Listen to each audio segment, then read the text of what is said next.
see, as mentioned, the colon cleanse will create a detox reaction in your body, and it's unavoidable. Once this mess starts moving about, you imagine having some sewage in the morning, you know, instead of a glass of water. That's what happens. You get that floating in your system. You're taking in a lot of toxicity by moving the stuff around in the colon. So you'll be very happy if you can support your kidneys and liver at the same time to avoid headaches, dizziness, vomiting, fatigue. Have I missed a cleanse reaction? Like skin rashes, yes. Anything else I missed? I think most is covered. You can find out more in the internet always, like detox reactions. That's a good way to go. So if you want to avoid those, just support your kidneys and your liver, because these are the organs which catch all the toxicity floating in the lymph and they move it out. So for the body to self-cleanse, we really got to have a real well-working liver and kidneys. These are the elimination organs. Some things get eliminated through the skin, but that's like the lymph system cleansing it in different ways, which I'll mention later. So I'll start with a kidney cleanse. Kidneys, that's the gateway where the body can move out the toxicity out of the lymph. Our body has about 75% of fluid. The rest is solids. Not a lot. Even though solids are combined with the fluid in some way, with water. At some point when our body dies and it gets cremated, how much weight do we get out of it? It's not a lot. So the rest is water, more or less. The water evaporates, the solids stay. It's not a lot of solids that stay over. So a lot of water, right? 75% they say, some say 85%, and some say it changes through the life from the age of the baby to the age of an elderly person. And they say 75%, if I'm not mistaken, 75% of that fluid within us is lymph. And the lymph is the fluid where everything gets dumped. Any waste, cellular waste, parasite-created waste, if you want, the toxicity that we take in through the food, through the air that we breathe, through the water that we drink,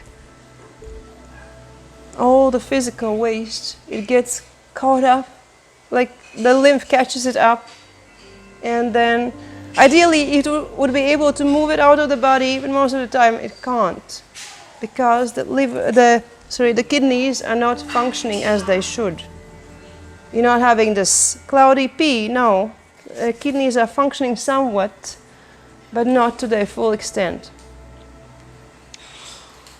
So, first, to move out the toxicity of the body, you'll need to get those kidneys to their optimal function.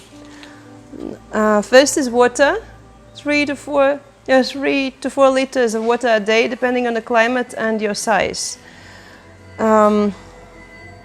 Then we have a couple of things which are anti-inflammatory, because most of the people carry a low-grade inflammation in their kidneys and sometimes in their bladder, in the whole urinary tract.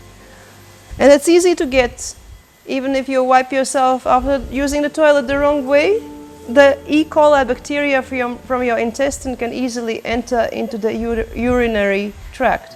And given enough acidic environment, which we unfortunately have most of the time, it can create infection, starting from bladder and up to the kidneys, taking over the whole kidneys. And you see, the unpleasant thing is most of us have a little backache or something with the hips, with the knees or ankles, some weakness there. Yeah, we go to the chiropractor and we put some warming salve sometimes, and sometimes we don't. Sometimes we just take the painkillers, which is the easiest way to deal with any pain in our body. But you know what? Those painkillers, they create extra toxic load on your kidneys. They do not solve the problem. They just make you look away and make you push yourself harder because you do not notice that your body is telling you something. These little pains and weaknesses from the waist down, they actually indicate nothing else than a slight infection or maybe stones or sands in the kidneys. Or sometimes they indicate kidney weakness that no tests will show. They do not show it.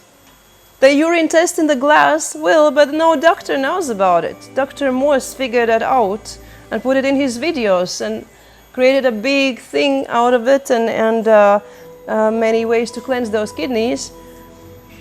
But you see, we didn't know before. We know now. So this formula, what it does is it removes the infection and the inflammation out of your kidneys. It heals the tissue, and it removes sands and stones, even big stones, in the process of dissolving them and moving them out through the urine in the light and easy way, with no pain, with no surgery, no extra toxicity, no painkillers. It just works on them, and within like 4 to 8 weeks you got your stones out. And so it's very good to take the kidney cleanse and the liver and blood health both along with the colon cleanse. You can do the whole thing at the same time. If you do not want or cannot take it, afford it, or whichever reasons you have it for not taking the kidney cleanse, there's a couple more ways. This classic thing, chamomile, it's also something that cleanses kidneys, especially if you make a weak tea and drink a liter of it a day. It will help with your kidney function, including removing the inflammations. Then there's, every country has its local herbs, mostly the diuretic herbs, the ones which make you pee more. They'll be working on the health of your kidneys. They'll be activating your kidneys and helping the kidneys to work better. And here in Bali, we had a cat. We have the cat's whiskers, a beautiful plant. We have the birch leaves, if I remember correctly, in Germany and most of the northern countries. And we have a lot more if you look around you. Even go out to that meadow, pick up your herbs, do a little research, come and make your tea, wonderful. Even better than the herbal capsules if you want. And then something I couldn't handle, but many people can, excuse me, is large amounts of cucumber juice every day. They say if you drink cucumber juice, 1 liter of fresh cucumber juice daily for 1 month, all your stones are out of your system. You have no more kidney stones left. Cucumber juice. Which one are you talking about? I put celery. Celery has this anti-inflammatory effect, but I don't know if it has the stone-removing effect. It actually may. It's got a lot of potassium, which helps with the inflammations, in case of inflammations. Right? I do not know if you are allowed to add a little salt. I tried it without. I was not able to handle it. I'm so sorry to say, but maybe most of you can try. Cucumber juice, pure cucumber juice. And then I believe watermelon is good for that too. I don't know about the stone removing effect, but it's good for the kidneys. It has diuretic effect. And a great anti-inflammatory agent is turmeric. But you don't want to have it raw. Even here in Bali, you can get the raw roots. Nobody has it raw, no locals. You always heat it. Be careful. Sometimes here in the raw restaurants or vegan restaurants or the nice alternative places, they do not take care to heat the turmeric. And that way it's a bit toxic on the body. It's not doing you that much good, really. It got to be heated. Like turmeric tea is a great thing, and the locals, when they make their jamu, their drink with a little bit of honey and sugar, honey and salt, I believe, and lemon juice out of concentrated drink out of turmeric. What they do is that they heat it, they boil it, they bring it to the boiling point and cook it for about 10 minutes. And then it's much more absorbable. And you can cook with turmeric.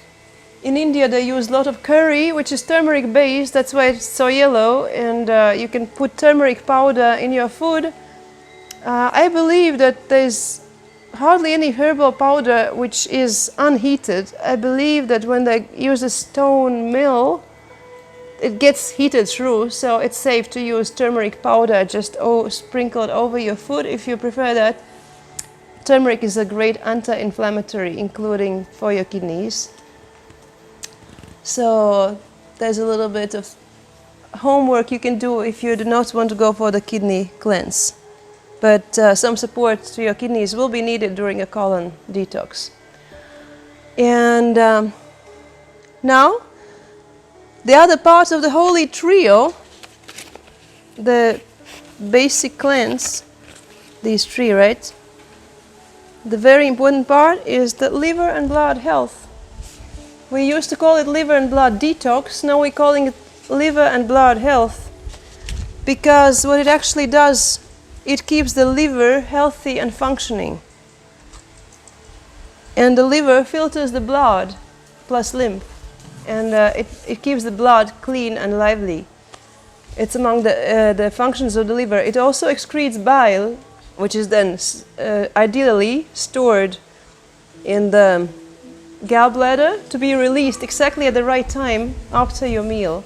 That function is very often not working that well because of many various reasons, including stress, that nothing really works in a perfect rhythm of a dance inside our digestive system when our nervous system is stressed and not in the parasympathetic mode. So that's one aspect, and the other aspect is stones in the gallbladder and gallbladder infections, which are really common.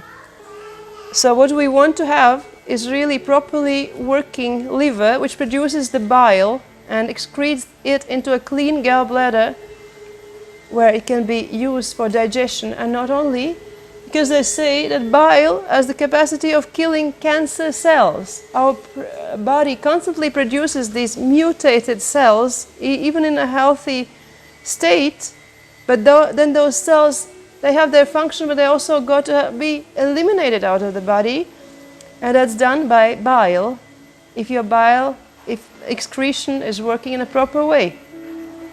So that's about liver. It's got a lot of functions and a lot more than you thought. And liver is also really strongly connected to pancreas function when we talk about diabetes, which is basically pancreas dysfunction, a state of pancreas dysfunction. So liver is connected to that process. Then it's very strongly connected to the female hormonal system, really strongly.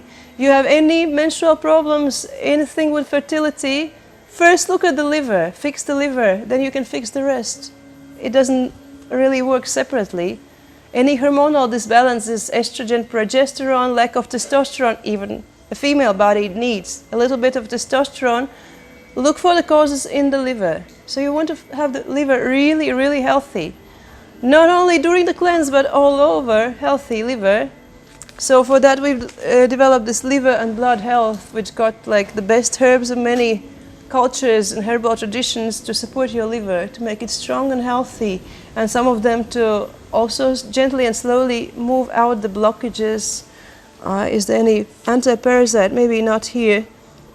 Yeah. It has bitters also, so to help your liver to produce the bile in a healthy way. Liver does have parasites a lot of the times, and a lot of parasites sometimes, and this famous liver cleanse by Halder Clark, which you may have heard of or tried it even, which works after you've done it for 10 or 20 times, which is very devastating on a weakened body with slightly weak adrenals like each of us have. But it used to work for people in I believe 70s and 80s when they were still generally much more healthy. And what she discovered, inside of every clog in the liver, any what do you call the thing you close the bottle with? The wine bottle, the closure of the wine bottle. Cork. Every little piece of cork in your liver, if you want that to call it that way, has parasites inside. So around the parasites or the nest or maybe remainders of parasites, the body builds this creation out of bile and fat and cholesterol, which is after that, if you do the liver cleanse by Halder Clark, it comes out in the form of green stones up to this size, and I've tried that. That's been clogging your liver. So this will gently work on those stones or clogs, corks, to remove them from the system. And the parasites, to remove the parasites from the liver, and most of the people have flukes, which are like microscopic little things really inhabiting the liver big time. The colon cleanse will take care of it. It takes parasites out of every part of your body, including your liver, pancreas, and blood. So it's really important to take them together. It really works hand in hand, all of that. It's not like the traditional medical way of like really working at one microscopic symptom or issue at a time. It works on the whole picture, and it's important to know. And now talking about those so mentioned stones, corks, and clogs in the liver, which are not technically stones, which are like creations of cholesterol and fat around some parasites, and then bile, therefore the green color. We have another formula, which is the stone dissolver.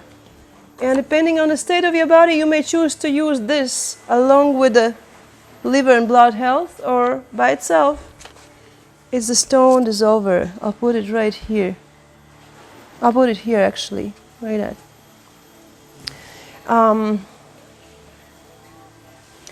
It actually works on every stone on your body, in your gallbladder, in the liver, and kidneys. These are all not stones, they are creations of sediments of different character and origin. And the stone dissolver will slowly dissolve them, move them out of your system, while healing the liver, while addressing the liver heat. Sometimes people have this redness in their face, and also the bad skin, all the blemishes and what. And they have like flashes of anger and impatience, and that's often found with people who consume lots of alcohol, or who are toxic and acidic and not so happy at heart. In the Chinese medicine, it's all connected to the liver, and they call it liver heat. And this formula will really balance that aspect of your health. It will remove that liver heat. It's a good formula to really work on the liver in a deeper way, removing the obstructions. Stone dissolver. The subtitle: liver, gall, and kidney stones. And once you have the gallbladder empty, it's more likely for the bile to be collecting there in the right way, and maybe also for the little sphincters to remove it in the proper times. So it's a good thing to do a program of the stone dissolver. And also, how many people come into the hospital to have their gallbladder removed? And actually think of it, our body, how it's been created, not even the appendix or the little part in our throat, how do you call it, the tonsil, not even that is created without purpose, nothing of it. And to cut it out is not a good idea. You may have forgotten like 59 other functions that organ has. You may replenish your thyroxine from the pig or synthetic source, for example, with the removal of the thyroid. But then there's a lot more that's going on in that gland, and that's the same with the gallbladder, with the tonsils and the appendix in the intestine, right? If the Creator has put it there, then it has a reason of being in our body. So it's much better to treat the symptom and remove whatever is disturbing that organ or gland than to remove that gland itself. Think of it. Otherwise, we may have a chain reaction of having to do surgeries until there's nothing left. And we've met people with no intestine left in their body, or even worse, things taken out of their system. So avoid that by just healing what's there, by keeping it in good order. And like the basic cleanse, what have we missed here? Yeah, the basic cleanse and the stone dissolver will do a real good job to open up your system to self-cleanse. On that base, a lot more can happen. Yeah.